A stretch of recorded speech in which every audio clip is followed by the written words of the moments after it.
आज की हमारी मूवी सच्ची घटना पर आधारित है। कहानी की शुरुआत में हम एक आदमी को देखते हैं जिससे पुलिस सवाल जवाब कर रही थी। उसके ऊपर आरोप थे कि वो अनाथ बच्चों को किडनैप करता है और उन्हें इलीगल फाइट्स के लिए ट्रेन करता है। इन आरोपों के चलते सबने इस आदमी को गलत समझा। हालांकि इसके पीछे की सच्चाई कुछ और थी, जिसे समझने के लिए हमें 10 साल पीछे चलना होगा। एल स्टैंग, एक ऐसा नाम जो कभी एमएमए फाइटिंग की दुनिया में एक जाना माना चेहरा था, आज एक मामूली ड्राइवर बन चुका है। पहले उसकी ताकत और टैलेंट से अपोनेंट रिंग में आने से डरते थे, लेकिन आज उसका जीवन पूरी तरह बदल चुका है। उसकी खुशियों के दिन सालों पहले बीत चुके हैं और अब उसे जीवन की कठिनाइयों का सामना करना पड़ रहा है। कई परेशानियों और मुसीबतों ने उसे माइनिंग कंपनी में ड्राइवर की नौकरी करने को मजबूर कर दिया। उसे दिन रात एक ट्रक चलाना पड़ता है, जो बहुत थकाऊ और कम पैसों वाला काम है। इससे उसे मुश्किल से अपना पेट भरने के लिए खाना मिलता है और अपनी पुरानी आदतें जैसे सिगरेट पीने की आदत को बनाए रखने के लिए वो किसी भी हाल में काम करता रहता है। एक रात जब वो खदान से ट्रक लेकर वापस आ रहा था तो रास्ते में अचानक एक बड़ा पत्थर उसके रास्ते में दिखाई देता है।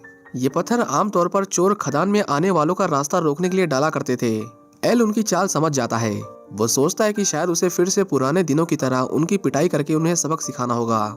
लेकिन जैसे ही वो ट्रक से बाहर निकलता है, उसे एक अजीब आवाज सुनाई देती है।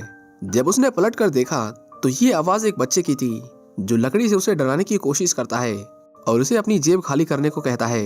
एल स्टैंग हंसते हुए कहता है कि तुम मेरा क्या ही कर सकते हो। लेकिन तभी उसके ऊपर एक के बाद एक दर्जनों बच्चे अटैक कर देते हैं। उनमें से एक एल के सिर पर पत्थर मार देता है और उनके हाथों में जो लगा वो उसे लेकर वहां से फरार हो गए। एल घायल हो चुका था। उसे शर्मिंदगी महसूस हो रही थी कि कुछ बच्चों ने मिलकर उसे पीट दिया। अपना इलाज करवाने के लिए वो हॉस्पिटल गया। अस्पताल में उसका सबसे अच्छा दोस्त फैन उसे बताता है कि अस्पताल में कोई दवाइयां नहीं है और बाकी सभी कर्मचारी 9 महीने से सैलरी ना मिलने के कारण हड़ताल पर हैं। अब एल के पास कोई काम नहीं था क्योंकि उसने अपना ट्रक खो दिया था। अगर उसे पैसे नहीं मिलते तो वो अपना घर भी खो देगा और सड़क पर आ जाएगा। अब एल के पास एकमात्र रास्ता था कि वो अपने पुराने दोस्त जिम से मदद मांगे।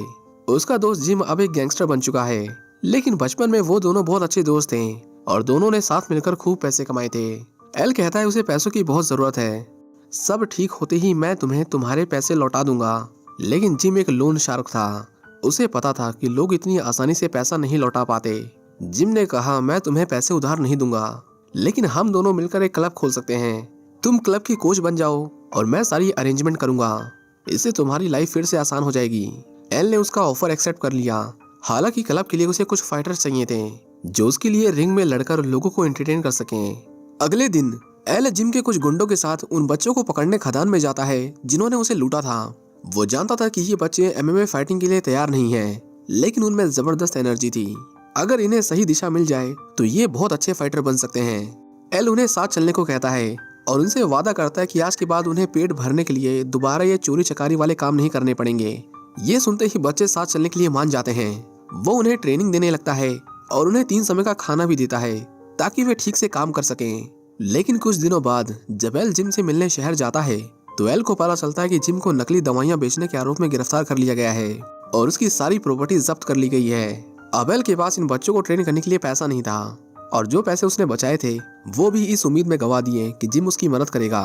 एल को उन बच्चों को बताना पड़ा कि उसके पास उन्हें खिलाने के लिए राशन पानी नहीं है। वो बच्चों को क्लब को छोड़ने के लिए कहता है, लेकिन वे जिद्दी थे। वे एल से कहते हैं कि वे उसे नहीं छोड़ सकते क्योंकि वही उनका टीचर था और यहाँ से जाकर भी वो कहाँ ही जाएंगे। लेकिन एल जानता था कि ये बच्चे मुसीबत हैं और उसे इनसे जल्दी पीछा छुड़ाना होगा। उसी रात एक ट्रक ड्राइवर एल के पास आता है और बताता है कि उसके बच्चों ने उसे लूटने की कोशिश की। वो उन बदमाशों को पकड़कर अपने साथ लाया था, लेकिन वो डर के मारे ट्रक से बाहर नहीं निकल रहे थे। एल ने उन बच्चों से किसी भी तरह के रिश्ते को नकार दिया, लेकिन मासू नाम का एक लड़का ट्रक पर बैठा चिल्लाने लगा कि ये झूठ बोल रहे हैं, ये हमें जानते हैं। ड्राइवर अपने नुकसान की भरपाई के लिए एल को एक टेजर गन से जोर का झटका देता है और उसे लास्ट वार्निंग देकर वहां से चला जाता है। अगले दिन सुबह का सूरज जैसे ही उगता है, एल अपने दिल की आवाज सुनता है और उन बच्चों को सही रास्ता दिखाने का फैसला करता है। एल उन्हें कहता है कि वो उन्हें मार्शल आर्ट सिखाएगा, लेकिन उसके लिए उन्हें एक वादा करना होगा। सभी बच्चे कॉन्ट्रैक्ट साइन करते हैं जिसमें ये लिखा होता है कि अब से वह चोरी नहीं करेंगे और कड़ी मेहनत से असली फाइटर बनेंगे। बच्चों के पास कोई और रास्ता नहीं होता, इसलिए वे साइन कर देते हैं और एल को उन्हें खाना और रहने के लिए छत देने के लिए थैंक यू कहते हैं। एल का गोडाउन अब उनका घर बन जाता है। अगले दिन एल शहर जाता है और अपने पुराने मैनेजर से मिलता है वो उसे मनाने की कोशिश करता है कि वो उसकी बच्चों के लिए एक इवेंट ऑर्गेनाइज करें जिसमें वे हिस्सा ले सकें। एल उसे गारंटी देता है कि उसके बच्चे अच्छे फाइटर हैं और उनसे अच्छा पैसा कमाया जा सकता है। सौदा तय होता है जिसमें एल को उसकी कमाई का 70% मिलेगा और मैनेजर को उसके हिस्से का 30%। हालांकि सच्चाई ये है कि एल ने अभी तक बच्चों को फाइटिंग के बारे में कुछ भी नहीं सिखाया है। वो उन्हें सिर्फ फाइटिंग के वीडियोस दिखाता है ताकि वे बेसिक स्टंट्स और मूव्स सीख सकें। इसके बाद वो उन्हें अगले दिन की फाइट के बारे में बताता है। माहू और सू नाम के 2 बच्चे फाइट में हिस्सा लेंगे। ये फाइट असली नहीं होगी बल्कि उन्हें बस फाइट करने की एक्टिंग करनी है। एल का मकसद सिर्फ पैसा कमाना है ताकि बच्चों को 3 वक्त का खाना और ट्रेनिंग के लिए इक्विपमेंट मिल सकें। अगले दिन फाइट शुरू होती है लेकिन बच्चों की एक्टिंग इतनी खराब थी कि मैनेजर गुस्से में एल को धोखेबाज कह देता है। भीड़ में हंगामा होने से पहले एल चिल्लाता है कि अब दिखावा छोड़ो और सच में लड़ो। बच्चे उसकी बात मानते हैं और एक दूसरे को असली घूंसे मारते हैं। उनका जोश और लड़ाई का अंदाज ऐसा होता है कि बार में मौजूद लोग एक्साइटमेंट से पागल हो जाते हैं। देखते ही देखते वहाँ भीड़ इकट्ठा हो जाती है और एल को उसकी प्लानिंग सफल होते हुए दिखाई दे रही थी। लेकिन इन सब में वो ये भूल ही जाता है कि उसके दोनों लड़के एक दूसरे को बुरी तरह पीट रहे हैं। जब वे खदान में वापस आते हैं तो एल को बच्चों की चोटों से निपटना पड़ता है। वो इतने गंभीर रूप से लड़ चुके थे कि उन्होंने एक दूसरे को बुरी तरह इंजर्ड कर दिया। एल उन्हें समझाता है कि अगर इसी तरह लड़ते रहे तो जो पैसे हमने कमाए हैं वो तुम दोनों के इलाज में ही खत्म हो जाएंगे। वो उन्हें अपनी एक्टिंग में सुधार करने को कहता है और समझाता है कि भीड़ में उन्हें कोई कितना भी उकसाए लेकिन कभी अपना आपा मत खोना। इस फाइट से कमाए गए पैसों से वे खाना, नए इक्विपमेंट और नए कपड़े खरीदते हैं। एल को अपने लिए एक उम्मीद की किरण दिखाई दी जो उसने सालों पहले कहीं खो दी थी। समय के साथ बच्चे अपनी फाइटिंग स्किल्स को निखारते हैं। उनकी एक्टिंग भी बेहतर होती जा रही थी। जब भी भीड़ को उन पर शक होता तो वे असली घूंसे मारकर उनके डाउट को खत्म कर देते। धीरे धीरे एल की पॉपुलैरिटी इतनी बढ़ जाती है कि कई बार वो फाइट्स में मौजूद भी नहीं होता था। वो जानता था कि उसके बच्चे सब संभाल लेंगे। एक रात माहू और सू ने क्लाइंट की डिमांड पर चाकू से फाइट करने से मना कर दिया। इससे माफिया और फाइटर्स के बीच में जबरदस्त झगड़ा शुरू हो जाता है। सभी मिलकर उन बच्चों को बहुत पीटते हैं। हालात इतने खराब हो जाते हैं कि एल को वहां पहुंचकर बच्चों को बचाना पड़ता है। वो किसी तरह अपनी जान बचाकर वहां से भागने की कोशिश करते हैं। दर्जनों गुंडों से घिरा हुआ माहू इतना डर जाता है कि वो उनमें से एक के पेट में चाकू घोंपने की कोशिश करता है लेकिन एल ने उसे समय रहते रोक लिया। तभी वहां उसका दोस्त फैन आ जाता है जो बच्चों को बचाने के लिए उनसे भिड़ पड़ता है। फैन अपनी जान जोखिम में डालकर पुलिस का ध्यान भटकाता है लेकिन इस कोशिश में खुद गिरफ्तार हो जाता है। अगले दिन एल जेल में फैन से मिलने जाता है और वादा करता है कि वो उसे जल्द से जल्द यहाँ से रिहा करवाने की कोशिश करेगा। फैन जो हमेशा से उसका सच्चा दोस्त रहा है एल को समझाता है कि वो गलत रास्ते पर जा रहा है। फर्जी फाइट से पैसा कमाना सही नहीं है। बच्चों को सिर्फ दिखावे के लिए ट्रेन करना उन्हें उनके असली टैलेंट से दूर ले जा रहा है। फैन का सुझाव एल की आंखें खोल देता है। फैन उसे कहता है कि अगर वो एक असली फाइटर तैयार करे जैसा कि वो खुद पहले था तो ना सिर्फ बच्चों का भविष्य सुधरेगा बल्कि असली पैसा भी आएगा। बच्चे भी फर्जी लड़ाइयों से थक चुके हैं, अब उन्हें असली फाइट के लिए तैयार करो। एल अपने पुराने घर जाता है जहां उसकी माँ अकेली रहा करती थी। हमें पता चलता है कि उनकी याददाश्त जा चुकी है।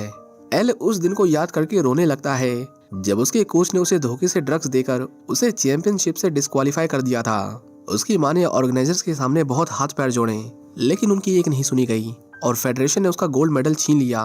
एल की मां ये सदमा सह नहीं पाई और जल्द ही उन्होंने अपना मानसिक संतुलन खो दिया। ये एल के लिए फैसले की घड़ी थी। अब सवाल ये था कि क्या वो सही रास्ता अपनाएगा और बच्चों को असली फाइटर्स में बदलकर अपने सपनों को साकार करेगा या फिर वो पुरानी गलतियों को दोहराएगा। देखते ही देखते समय पलक झपकते ही बीत गया। 10 साल बाद एल अब एक नए मुकाम पर है। वो एयरपोर्ट जा रहा है माहू और सू को लेने के लिए जिन्होंने नेशनल चैंपियनशिप के लिए क्वालिफाई किया है। उनकी ये जीत न सिर्फ माहू और सू के लिए बल्कि एल के क्लब के लिए भी बहुत बड़ी अचीवमेंट है। उनका क्लब जो पहले खदान के पास एक बंजर जमीन पर था अब शहर के बीचों बीच शिफ्ट हो चुका है। आसपास के लोग अपने बच्चों को इस क्लब में भेजने के लिए बहुत मिन्नतें करते हैं लेकिन एल का टाइम स्लॉट फिलहाल भरा हुआ है और वो इतना ज्यादा बिजी रहने लगा है कि वो किसी को भी टाइम नहीं दे पाता। हालांकि उनकी जिंदगी की मुश्किलें अभी खत्म नहीं हुई थीं। चैंपियनशिप के कुछ दिन पहले एक पुराना वीडियो वायरल हो जाता है। ये वीडियो उस समय का था जब एल के बच्चे पैसा कमाने के लिए फेक फाइट्स करते थे। इस वीडियो ने स्पोर्ट्स फेडरेशन का ध्यान खींचा और उन्होंने माहू और सू की नेशनल चैंपियनशिप की एंट्री कैंसिल कर दी। उन्हें लगा कि ये बच्चे यूथ के लिए गलत एग्जाम्पल सेट करेंगे। ये खबर एल के लिए एक बड़ा झटका थी। इस वीडियो के बाद एल और उसके क्लब पर फेक फाइटर्स ट्रेन करने के आरोप लगने लगे। कुछ गुमनाम शिकायतों के कारण उसे क्लब को भी टेम्पररी बंद करना पड़ा। ये उस मेहनत पर पानी फेरने जैसा था जिसे स्टैंग ने अपनी पूरी जिंदगी दी थी। हालांकि एल हार मानने वालों में से नहीं था। उसने फैसला किया कि वो किसी भी हाल में बच्चों को अपना टैलेंट दिखाने का मौका देगा। उसने माहू और सू को एक दूसरे क्लब में भेजने का फैसला किया जो अपनी क्रेडिबिलिटी के दम पर उन्हें चैंपियनशिप में हिस्सा लेने का मौका दिला सकते थे। हालांकि उसके लिए एल को एक बड़ा सेक्रीफाइस करना पड़ा। उसने बच्चों के मैनेजर की पोस्ट और उनके प्रॉफिट में से अपने हिस्से को छोड़ दिया। जब एल ने बच्चों को ये फैसला सुनाया तो वे बिखर पड़े। उन्होंने कसम खाई थी कि वो किसी और के लिए नहीं लड़ेंगे। बहस इतनी बढ़ गई कि एल ने गुस्से में उन्हें क्लब से निकाल दिया और कहा कि उनका भविष्य अब किसी और के साथ है। मेरे साथ रहोगे तो मेरी तरह बन जाओगे। वो उन्हें समझाता है कि लूजर के साथ रहकर कोई भी चैंपियन नहीं बना। खाना खाने के बाद वो उन्हें वहां से जाने को कहता है। इसके बाद 1 साल गुजर गया। एल अपने क्लब को दोबारा नहीं खोल पाया। जो थोड़ा बहुत पैसा उसके पास बचा था उसने उससे बाकी बच्चों के लिए एक बेहतर जिंदगी सुनिश्चित की। फिर वो अपने पुराने ट्रक के साथ शहर और गांव के बीच सफर करने लगा जहां वो जरूरतमंद बच्चों की मदद करता था। मीडिया वालों ने उसे कई बार कॉन्टैक्ट करने की कोशिश की ताकि उसकी साइड की स्टोरी पूरी दुनिया को पता चले, लेकिन एल ने उन्हें कोई भी इंटरव्यू देने से मना कर दिया। एक दिन वो सू की बहन से मिलने गया। उसकी बहन उन्हीं बच्चों में से थी जिन्हें एक समय उसने रेस्क्यू किया था। सू की बहन ने एल को कई पोस्ट कार्ड दिखाए जो सू ने उसे विदेश से भेजे थे। उसने एल को थैंक यू कहते हुए कहा कि आज आपकी बदौलत मेरा भाई दुनिया घूम रहा है। लेकिन एल ने नोटिस किया कि पोस्ट कार्ड पर सभी स्टैंप एक ही जगह की थी। ये देखकर उसे शक हुआ कि सू विदेश में नहीं है। हालांकि उसने सू की बहन को कुछ नहीं बताया और चुपचाप उसने पोस्ट कार्ड पर दिए गए पते पर जाने का फैसला किया। रात के समय सड़क पर चलते हुए एल ने कार को देखा जिसे एक लड़का लूटने की कोशिश कर रहा था। उसने तुरंत उसका पीछा किया और पाया कि वो लड़का कोई और नहीं बल्कि माहू था। एल ने पिछले 1 साल से उनकी हाल खबर नहीं ली थी और जब उसने उसे इस हालत में देखा तो उसे अपनी आंखों पर यकीन नहीं हुआ। पता चलता है कि माहू ने दूसरे क्लब में जाते ही गलत टेक्निक की वजह से खुद को इंजर्ड कर लिया था और फाइट करना तो दूर, अब वो ठीक से चल भी नहीं सकता था। इसलिए उसने मजबूरी में वापस चोरी का रास्ता अपना लिया। इसके बाद एल ने सू का पता लगाया। सू की कहानी भी उतनी ही दर्दनाक थी। एल के जाने के बाद नए क्लब के मालिक ने अपने फाइटर्स की परफॉर्मेंस बढ़ाने के लिए उन्हें ड्रग्स लेने के लिए मजबूर किया था। सू ने जब ड्रग्स लेने से इनकार कर दिया तो उसके साथी फाइटर्स ने उसे बुरी तरह पीटा जिससे उसका घुटना भी खराब हो गया। उनकी हालत देखकर एल अंदर से टूट गया। उसे एहसास हुआ कि उसे उन दोनों को इस तरह छोड़कर नहीं जाना चाहिए था। गुस्से से भरा एल क्लब के मालिक के पास गया और उसे सबक सिखाने की कोशिश की, लेकिन मालिक और उसके फाइटर्स ने मिलकर एल को बुरी तरह पीटा। उसके कंधे की हड्डी भी उखाड़ दी गई और उसे घुसपैठ करने के आरोप में गिरफ्तार कर लिया गया। कुछ दिन बाद एल ने अपने सारे पैसे लगाकर एक टीवी इंटरव्यू कराया। होस्ट ने एल से बहुत तीखे सवाल पूछे और वहां बैठे लोगों को 2 वीडियोस दिखाई गईं। एक वीडियो में हम माहू को देखते हैं जिसे मजबूर करके एल के खिलाफ बयान देने को कहा गया था। वो कहता है कि एल के ऊपर सारे आरोप सही हैं।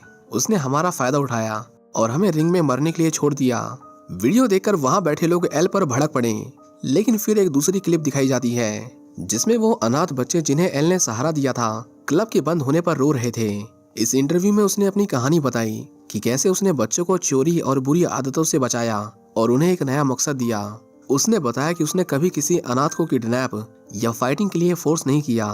इन बच्चों को ट्रेन करके उसने सड़क पर एक और चोर पैदा होने से बचाया है। उसने ये भी आरोप लगाया कि दूसरे क्लब के मालिक ने माहू को झूठा बयान देने के लिए फोर्स किया है और वो अपने फाइटर्स को इलीगल ड्रग्स देकर उन्हें कंपटीशन में भेजता है। ये सुनते ही मीडिया में सनसनी फैल गई। इस इंटरव्यू ने सबका ध्यान खींचा और दूसरे क्लब पर इन्वेस्टिगेशन बैठाई गई। जल्द ही वो पकड़े गए और मीडिया के दबाव के चलते उस क्लब के ऑनर को सू और माहू को अपने कॉन्ट्रैक्ट से आजाद करना पड़ा। कुछ हफ्तों बाद सू ने रिहैब से बाहर निकलकर अपने घुटने का इलाज करवाया। उसकी पहली कोशिश थी माहू से मिलना, जो अपने पिछले क्राइम्स की वजह से जेल में था। दोनों भाई चुपचाप बैठे रहे और आंखों ही आंखों में एक दूसरे को दिलासा दिया। सू ने माहू से वादा किया कि वो एल की मेहनत को बेकार नहीं जाने देगा। सू ने खुद को पूरी तरह फाइटिंग के लिए डेडिकेट कर दिया। 2 साल की कड़ी मेहनत और संघर्ष के बाद सू नेशनल चैंपियनशिप के फाइनल में पहुंचा। उस रात पूरा स्टेडियम तालियों से गूंज रहा था। लाखों लोग टीवी पर यह मुकाबला देख रहे थे और जेल में माहू भी अपनी सेल से ये देख रहा था। उसका अपोनेंट बहुत स्ट्रांग था, जिसकी वजह से उसे शुरू के कुछ राउंड्स में बहुत परेशानी हुई, लेकिन फाइनल राउंड में सू ने उसे नॉकआउट कर दिया। सू ने वो कर दिखाया जो कभी सिर्फ एक सपना लगता था। उसने चैंपियनशिप बेल्ट जीत ली। हमें बताया जाता है कि कुछ सालों बाद गवर्नमेंट ने एल के क्लब को दोबारा खोलने की परमिशन दे दी। लोगों का उस पर भरोसा दोबारा कायम हो गया। माहू भी जेल से रिहा हो गया और उसने फिर से अपनी प्रोफेशनल बॉक्सिंग का करियर शुरू किया। एल स्टैंग की कहानी सिर्फ एक आदमी की नहीं, बल्कि उन सभी लोगों की है जो मुश्किल हालातों में भी हार नहीं मानते। ये कहानी हमें सिखाती है कि अगर सही दिशा में मेहनत और विश्वास के साथ बढ़ा जाए तो हर सपना सच हो सकता है। माहू और सू ने साबित कर दिया कि संघर्ष और मेहनत का कोई शॉर्टकट नहीं होता। इसी के साथ ये कहानी यहीं खत्म हो जाती है। उम्मीद करते हैं कि आपको ये वीडियो पसंद आई होगी। अगर आप हमारे चैनल पर नए हैं तो चैनल को सब्सक्राइब जरूर करें और बेल आइकन को दबाना ना भूलें, ताकि जब भी हम नया वीडियो लाएं आपको उसका नोटिफिकेशन सबसे पहले मिले।